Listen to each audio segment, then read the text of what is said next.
Oh, hello. Let's talk about the NFL then. Just for about 10-15 minutes or so, I'm going to be covering what happened in week 8 in the NFL. Looking forward to a bit of week 9, mostly involved in fantasy. This is mostly for my fantasy team I run. I'm the commissioner of the best fantasy league in all of existence. I'm heavily biased in that regard. But yeah, the Orion Bowl.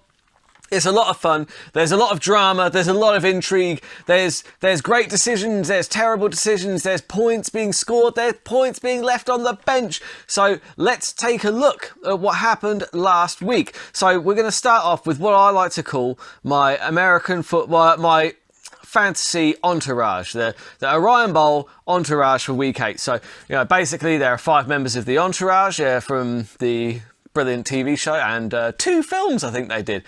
Fantastic. If you haven't seen Entourage, I mean, where were you in the mid-2000s? I mean, what was going on? But yeah, anyway. My Vinny Chase for week 8, it can't be, I'm sure you can guess. The coach's son's coach can definitely guess who I'm picking for this week's Vinny Chase. It couldn't be anyone else. The Great White Hope, Christian McCaffrey. Good Lord, how good was he at the weekend? I'm going to delve deeper into it, but he got the trifecta of touchdowns. He threw one, he ran one, and he caught one. He's joined... I'll go into more detail on that. Anyway, Christian McCaffrey, he took the coach's sons to a nice score and another nice win. 7-1 the coach's sons are on the season, and now they've got Christian McCaffrey leading the 49ers backfield, who are a good team, a markedly better team than Carolina, which is where McCaffrey was. He just got traded to the 49ers. First game at the 49ers, he gets the trifecta of touchdowns. First game. I might as well give the coach's sons the trophy now. Might as well just give him it now. It's done. I've bought the DVD. I've seen the highlights. Anyway, no, good game. Great lineup, great team, really good team. And then the Johnny Drama, he's buff, he carries things just like Freeman did. So much of the heavy lifting for the San Diego Hearts, who only squeaked by the Gorillas last week by 0.04 of a point. That is mental. That is so close, guys. You are a lucky team, but unlucky for the Gorillas. Depends how you look at it. The Turtle was a character who I think it was better than you expected him to be. So the player that was better than I expected was actually Singletary. Now I understand Singletary is he is the lead in the backfield at Buffalo or whatever. But anyway, yeah, he just did better than I expected him to. So, yeah, it paid off for the team with no Namath, getting them the win, getting them the all-important win over their arch rivals, the Baltimore Ravens. It's a good scalp. Stop my winning streak at 4. It did. And then you've got the Ari Gold. Sorry, is this Irish fella? The Ari Gold, Jeremy Piven Acting Range Award goes to AJ Brown. Man, he was all over the field. He was everywhere. He was everything. Just like Jeremy Piven can be anywhere and everything because his acting is so top notch. So that award goes to AJ Brown. Brilliant job. He took Baby Got Dak. Baby got 33.60. That's a crazy score. And that took Baby Got Dak to this week's high score. Is what I would be saying if the Suns hadn't dropped a 150 burger. 150.66. Are you fucking kidding me? That's got to be some sort of record. That's got to be some sort of record. Anyway, my E for being terrible. E was my least favourite character in Entourage, therefore he is terrible. James Robinson was terrible on my team last week. 1.70, that is crazy low. If he'd have gotten me 7 points, I'd have won last week. My winning streak would be up to 5, but c'est la vie. C'est la vie. There you go.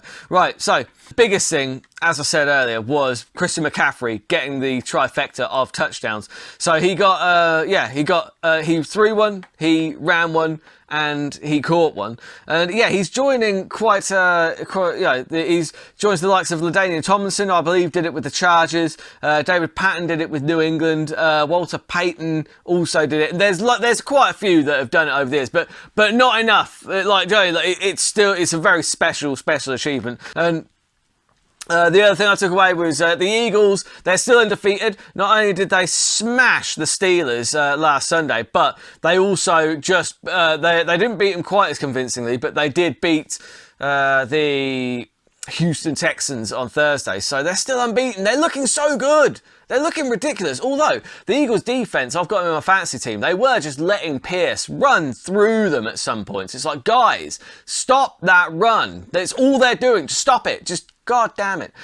We also learned that the Jets still can't beat the Pats. I'm a massive Jets fan, and I was gutted because this is what they do. This is what, like, the Jets have been good this season so far, but that's what they do. They lure you into thinking that they might have a chance against the Patriots this year. And the Patriots, fair play to them, they always find a way of beating the Jets and making them look fucking stupid. I don't know what it is about the Patriots that gets into our quarterbacks' heads that just makes them throw stupid interceptions. He was throwing some throws that were just like, I'm hoping that Wilson needs to get a bit more confidence back after that game. But the problem is he's going up against the Bills this week, who are like the best scoring defense in the league, I believe. Do you know what I mean? Like they get more takeaways and they score more pick sixes than anyone else at the moment. So that to me says that he's probably going to get picked off often in that game as well. I'm avoiding all Jets against the Buffalo Bills, quite frankly. But this is the problem. The Jets, they've had a good season, and even if they don't win another game, honestly, they've had a decent season. It's something to build on. Sauce Gardner especially, absolutely fantastic. Loving that dude. But you look at their schedule now. The Bears, okay. The Bears, maybe that is a winnable one. The Vikings, on the fence. Buffalo, no. Detroit, they've been looking good, but you know what? The Jets probably could win that one as well. Jacksonville, if they play like they did against Green Bay in the second half, yes, we can win that one. Seahawks, depends which Seahawks turn up. Geno Smith has been looking great though, so yeah, I don't know.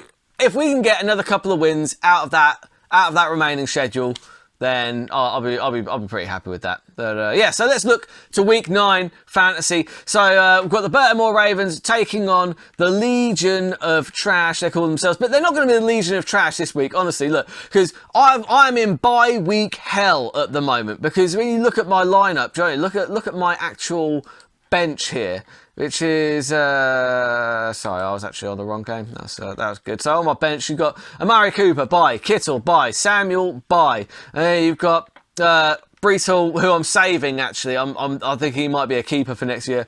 Robinson, I'm not playing him against Buffalo because the Jets are going to be chasing that game in all likelihood, so they're not going to be running the ball that much, which means that it's just he's going to put up no numbers. Jonathan Taylor is out, and that is my entire bench. So I'm having to play Patrick Mahomes against Tennessee, and he doesn't normally put up any points against Tennessee. He's normally terrible against Tennessee. If I had another option, I would. If I had space on my bench to pick up another quarterback, I'd probably consider, I don't know who I'd even pick up, honestly. Tua, if he's available, maybe. I don't know. Either way, I am taking a risk on Wilson. He's just moved to Miami. He's with Raheem Mostert, who my opponent is playing as well. They're actually quite a good tandem. They did quite well when, I think they were a tandem together in the 49ers in 2020. I want to say it was 2020. But I know that they were a tandem at the 49ers in the last kind of couple of seasons. My memory's a bit fuzzy, but I remember them being a good tandem. So hopefully Wilson, who already knows the offensive coordinator there, maybe can can put up some numbers there. I'm hoping, fingers crossed, because I've got no other options really. I picked up Kai Herbert for Chicago, who should see some more of the backfield stats again, clutching at straws there. Duvernay, he's done me proud so far. I think my only good player this week is Chris Olave. Olave, oh, Olave, oh. So I heard them doing that on Fantasy Game Day Live, and I was like, yeah, that's awesome. That is a brilliant chant for that player. It's almost up there with whoa, whoa, whoa, Fitzmagic. You know, yeah, that was always a fun one to sing. Me and the coach's son's head coach used to sing that a lot. It's a fun one. Anyway, back to the game. Thing is, I've got my B team lineup, and also my good players have got terrible matchups, and they're going up against Joe Burrow, who's against Carolina, Mixon against Carolina as well, Cooper Kupp against Tampa Bay, who hemorrhage points to wide receivers, and you've got Raheem Mostert. No, my luck, he'll get like the bulk of the snaps in Miami. I'm giving myself no chance this week. Zero. None. The Baltimore Ravens are going down this week. Guaranteed. It's a lock. Zip it up. It's over. It's done. No chance. That's what I got. Congratulations, Legion of Trash. Congratulations on your win. On your win this week. It's pretty good. Anyway. The Down Stray Gorillas are taking on the team with no names, who beat me last week. Team with no names, looking to extend their winning streak. They're on 4-4. The Gorillas have not had a great season, 2-6. So, when you're looking at their lineups, you've got Josh Allen. He's playing against the Jets. That's going to be big numbers there. Cook, Kamara, Gabriel Davis. That's a good play against the Jets. The Jets are probably going to let up points to Davis, I would have thought. Michael Pittman is also a good start against New England because he's just their only option really at wide receiver. So he's going to see a lot of the ball. But then on the team with no names, you've got Lamar Jackson, Leonard Fournette against LA. I think that's a bounce back game for Tampa Bay. Singletary, Diggs. That both against New York Jets. Diggs especially, because any touchdowns that Allen throws to Diggs, it's kind of like, it works in favour of the Gorillas, really, because they're getting some points off there. Got Godwin, Lazard, Myers, the Vikings D, Bills D against the Jets. That's a great play. I've got to lean towards the Gorillas. The Gorillas are taking this one, I think, because, I mean, they're already 16 points ahead. They're like good at 16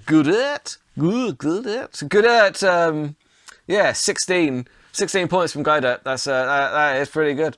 And you've got the coach's sons versus Baby Got Dak. Hurts has already put up 20 points for the coach's sons. That's pretty good. His kicker's empty. He might just not play a kicker. To be honest, he's putting up 150 points. He can probably go without his kicker. You've got 27 points so far from Baby Got Dak, but that is from Sanders and from AJ Brown. He was hoping for a bigger game from AJ Brown. Wanted another 30 burger, I would imagine. But so you've got Christian McCaffrey now, but he's on a bye week. So you know what? Baby Got Dak has really run into some luck there because he's on a bye week. Etienne and Stevenson, both good plays. Stevenson especially against Indianapolis. Mark Andrews is questionable. If he plays, it's possible. Connor's questionable as well. So we'll see if they actually play. Jamar Chase is out. I think with the injuries and with the bye weeks and the fact that you've got Jacobs and you've got Jeffries as well, Travis Kelce, I'm going to lean towards Baby Got Dak in this one. Baby Got Dak are going to put another dent. They're going to take the coach's sons to 7-2, which is pathetic. What a pathetic record. Anyway, Indianapolis Colts versus the San Diego Harlots, local derby here. So you've got the 1-7 Indianapolis Colts taking on the 5-3 San Diego Harlots. Now, has anyone played so far? Yes, 13 points from Pierce. Pierce was just running like for fun. Like it seemed like on my defense that I was watching. And so you've got Brady against LA. That's a good play. Henry against Kansas City, that's a good play. Evans against LA, that's a good play. Waddle as well against Chicago, that's a good play. Dawson Knox against New York Jets, that's a good play. Metcalf, he's got a good matchup against Arizona there. The Ravens D, the New Orleans don't look after the ball that well, so they might well put up some numbers. Got Fields for Chicago for the Harlots. Tyreek Hill and Adams, obviously they're both must starts. Everett, that's a good start. Carlson, Cardinals D against the Seahawks. I don't know about that. I think the Seahawks might upset the Cardinals there.